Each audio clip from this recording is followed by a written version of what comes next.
This is Professor Pete Alexander with the Winning at Business and Life podcast, where business leaders share their insights. It is 6 questions in 7 minutes because successful business leaders are busy and rarely have more time to spare. So let's get to it. Question number one, in a few sentences, please tell me who you are and what you do. Hello, I am Becky Kekula, and I am an international motivational speaker and disability inclusion advocate. I work in the space of disability inclusion because I identify as someone with dwarfism, part of the disability community.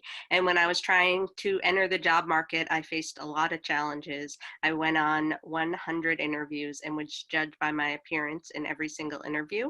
And I want to prevent that from happening to people in the future. So my work is dedicated to making the world more inclusive, especially when it comes to employment. Oh, Becky, it's so great to have you on the show.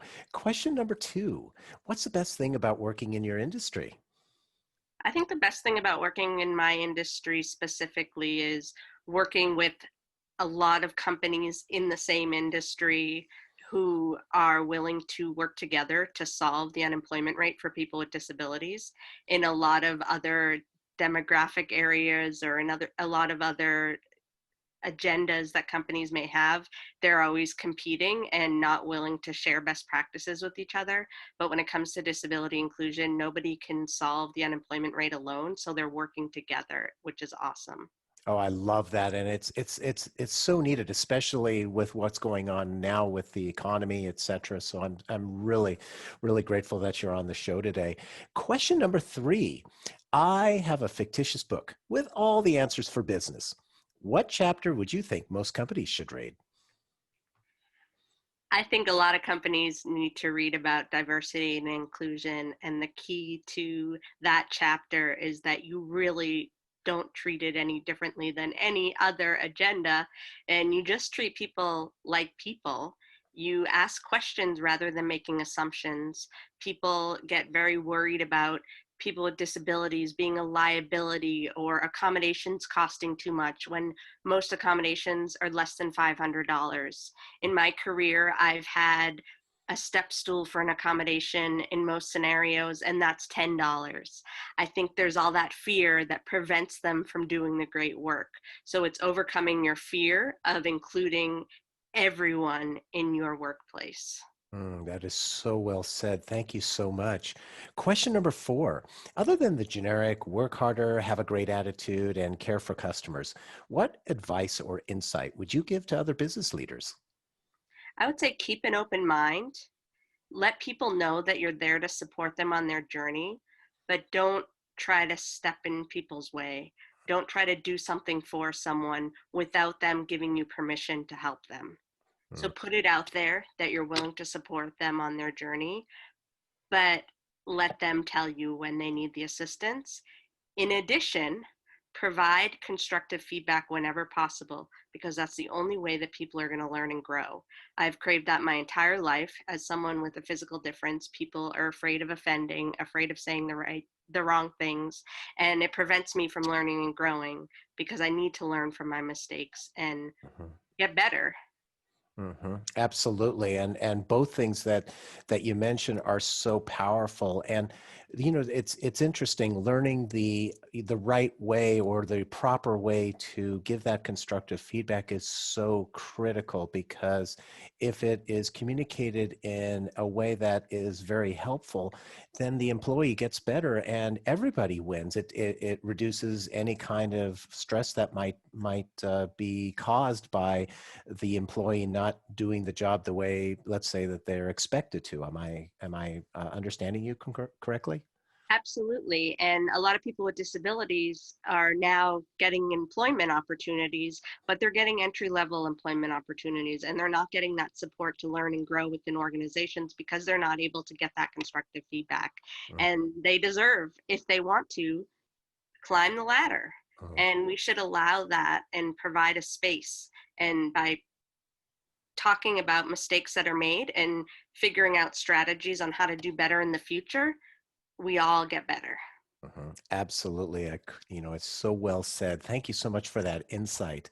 Question number five. What other business leader like yourself would you like to acknowledge and invite to be on my podcast? I would love to invite a good friend, Cisco Aller. He went to my alma mater, Providence College, and he is an amazing speaker and really paved the way in the school environment.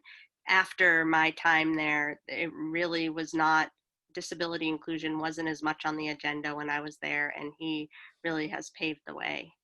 Francisco is a wonderful connection of mine. I really appreciate you mentioning him because he's somebody that I think so highly of as well. So thank you for that.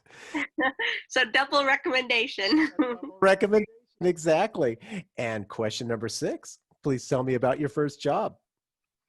My first job was at Creative Artists Agency, which is a major talent and sports agency in Los Angeles. I was a temporary employee for 7 months at that job, and then finally was able to prove myself to gain full-time permanent employment and benefits. I worked in entertainment marketing, where we worked with brands to get them more visibility in entertainment. So it could be a brand like Harley Davidson, where we would seek out motorcycle riders and we would try to figure out which celebrities are not riding Harley Davidsons and how would we get them access to one. So then they could be in magazines riding Harley Davidsons, or integrating brands into scripts, reading scripts and not just having it be product placement, but having it be putting it in a scene where you talk about it. So like a Moet champagne moment rather than just throwing it in the scene. And then talking about winning it for eBay. Whenever people win auction items on eBay, they're loving that feeling of just winning something. Mhm. And then I worked in comedy touring at the agency as well, where I sought out comedians and figured out who had a lot of talent and who didn't. One of the great things about that experience was that I was able to point out those comedians who would point me out. So those who would not be too kind to me when I was in the audience, because I stood out, I was able to write bad reviews about them. So then the agents wouldn't consider them as future clients, because it kind of was a testament to their character. Even though comedy is meant to be funny, sometimes it can go too far. Mhm. And I really enjoyed being in a place that was a well oiled machine, lots of information, producers, writers, directors, actors all working together to gain more visibility in the entertainment space. And one reason why that job was so important to me was getting access to a platform that influences how people like me are portrayed in society. And from that, I was able to build a brand called Disability in Media, where I share stories on Facebook and Twitter about people with disabilities doing things, whether or not they're famous or not. They've been in articles and blogs doing things that others may think are impossible. Wow, I absolutely loved hearing all of that, and it's so inspirational. So I really appreciate you sharing that. Thank you so much. And Becky, thank you for being on the show. How can people find you? People can go to beckymotivates.com, or you can always email me at any time at beckymotivates@gmail.com. Perfect. This is Professor Pete Alexander with the Winning at Business and Life podcast. Thanks for listening.